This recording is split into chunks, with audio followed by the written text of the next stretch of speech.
Oh, welcome back to the Ipswich Review. And for every single one of you that said Ipswich would fade away, go and look at the top of the Championship table. Welcome back, Iain. How are you? How was your trip to Ewood Park? The trip was lovely. I happened to find this nice little chilled bottle of champagne on the way home. So, yeah, it was a very long day getting stuck on the motorway on the way home. But, yeah, it was 4,500 fans. It was a really good sing-song.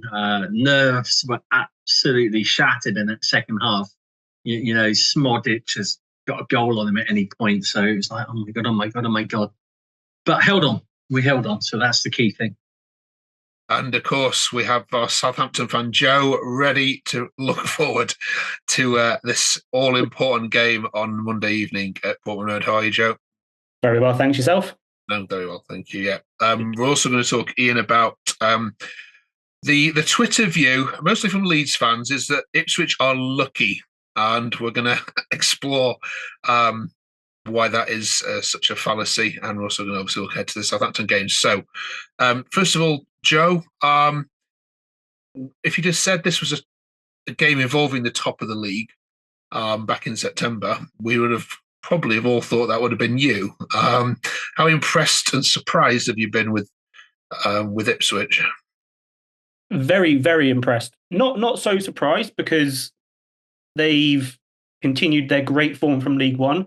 Yeah, brilliant. Apps can't fault them at all. McKenna's got them as such a well-oiled machine, and you just can't see where they're going to slip up. So yeah, really, really impressed with how well they've done this season. All right, Iain, how surprised are you that you are sitting top of this league? Be honest. I mean, personally, I'm not surprised we've done as well as we have. To be top, okay, that maybe is a bonus, but I always knew that McKenna had the ability to, if he could get the team clicking. And I think that we've been very fortunate. Last year was a really hard push towards the end of League One, you know, to get automatic promotions when we shouldn't have, because Sheffield Wednesday, much like Leicester this year, had put it to bed.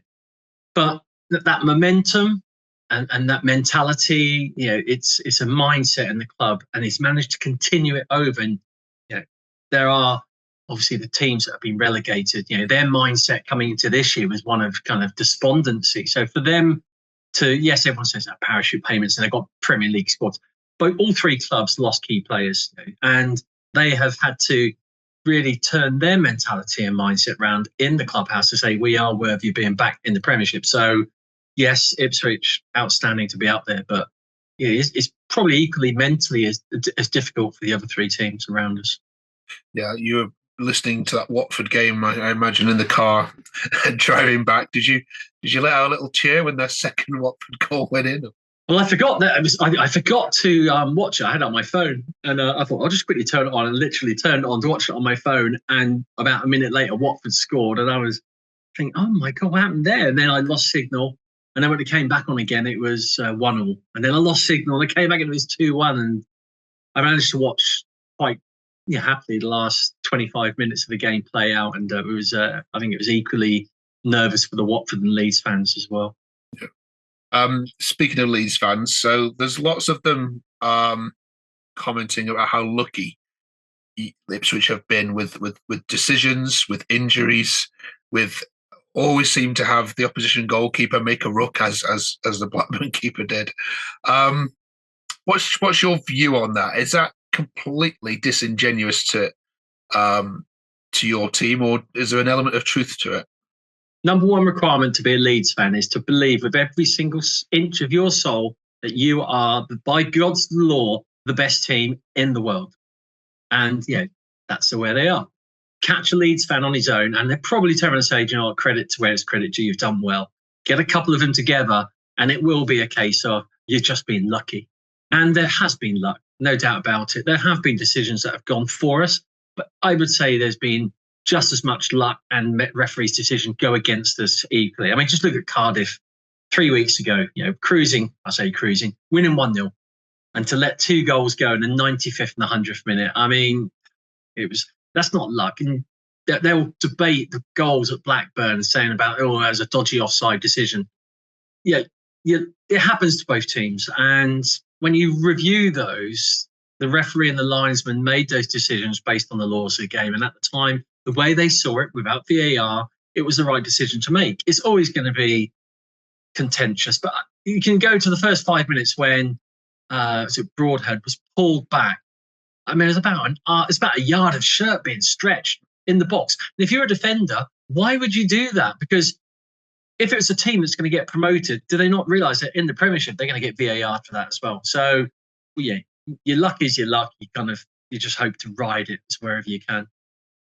Yeah, it's fair enough, isn't it? I mean, the Blackburn goalkeeper was, I suppose, at fault. Every other goalkeeper, you think 9 times out of 10 saves their Chaplin shot, doesn't it? Yeah. I think that's what they're looking at. Yeah.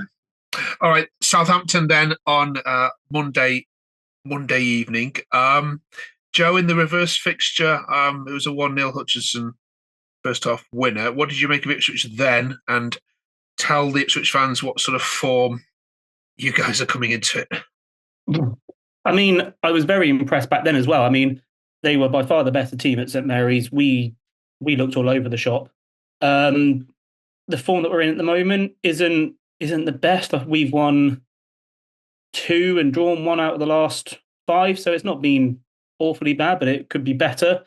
I mean, yesterday's result was just calamitous, just dodgy defending, rubbish, really. But I would like to fancy our chances, but it's going to Portman Road, and that seems to be an absolute fortress for Ipswich this season. So anything other than a loss is a bonus for us, really.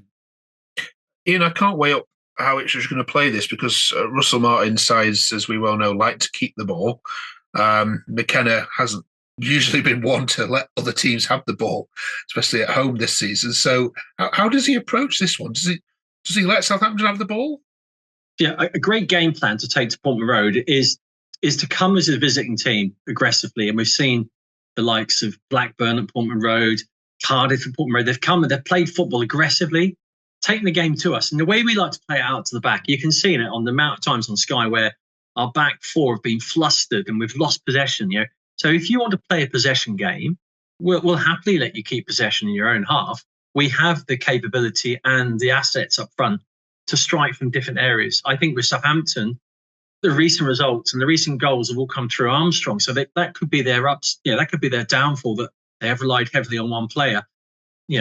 Possession means nothing. It's ultimately the score on the board at the end. And if we get one shot and we score 1 goal, I'll be happy with that. So I think it could be one of these chess games where people are just hoping to get possession and pick their moment, because we like to play that way as well. And it's not always the best football spectacle for the neutral. They quite like the free-flowing goals at both ends, mad adventures that we've seen previously. But it is going to be a battle of wits. Who blinks first? Joe, have you given up an automatic? Yeah. I mean, I think we needed to have won against Middlesbrough yesterday.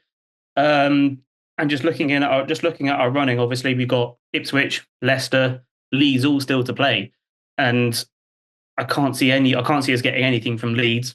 Leicester potentially, Ipswich is kind of up in the air. So I think playoffs is definite. I mean, it would take a mighty collapse for us to somehow push into the autos, but I can't see it somehow. I really can't. Yeah, you just resigned to playing West Brom then in the in the semi-finals. Okay.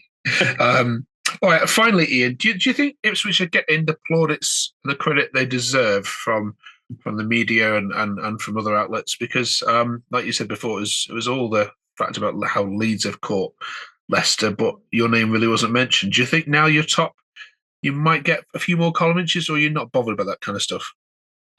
Ultimately, not bothered. But I have read, like today, there's been a lot more focus on, Ipswich is now the top. And it hasn't been about the wondrous task of catching Leicester by Leeds.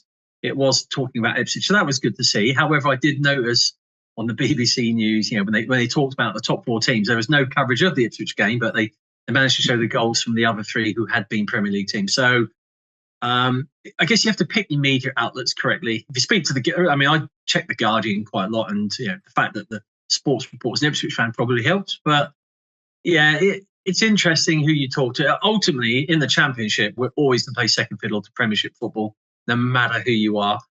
And just take that as it is. So we've got Leicester who are playing Norwich. We've got Leeds that are playing Hull, and you two playing each other. I have no idea how the top two is going to look come Monday evening, but let's see if we can get some score predictions on this one. Joe, can you go first for us? You're heading to Portman Road, aren't you, on the Monday game? Yeah, I get back from holiday tomorrow, and then up early and heading off out to Portman Road. So I'm going to actually go for a 1-0 Ipswich win.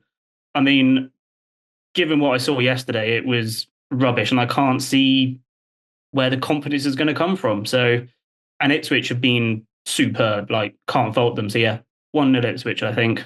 Right, as much as it pains me to say it. Thanks, Joe. Iain? We saw last season when we needed to get the results, the club just turned up. A sellout crowd. It's been sold out for about a month now. In fact, every home game is now sold out. I think that we'll do what we did last season. We'll start to put more goals in, and I wouldn't be surprised to see a 3-1 home win on Monday. It's going to be. I think it's going to be a classic. I think it's certainly going to be one to be tuning in for. And if you're an Ipswich fan, please put a like on the thumb below and tell us about what your thoughts are, whether Ipswich have been a lucky side. And if you're a Leeds fan, you can also add your comments as well, although they may get deleted. Listen, both enjoy the game. Thank you very much for joining us, and we'll catch you next week. Yeah, not too many eggs. Cheers, gents. Cheers.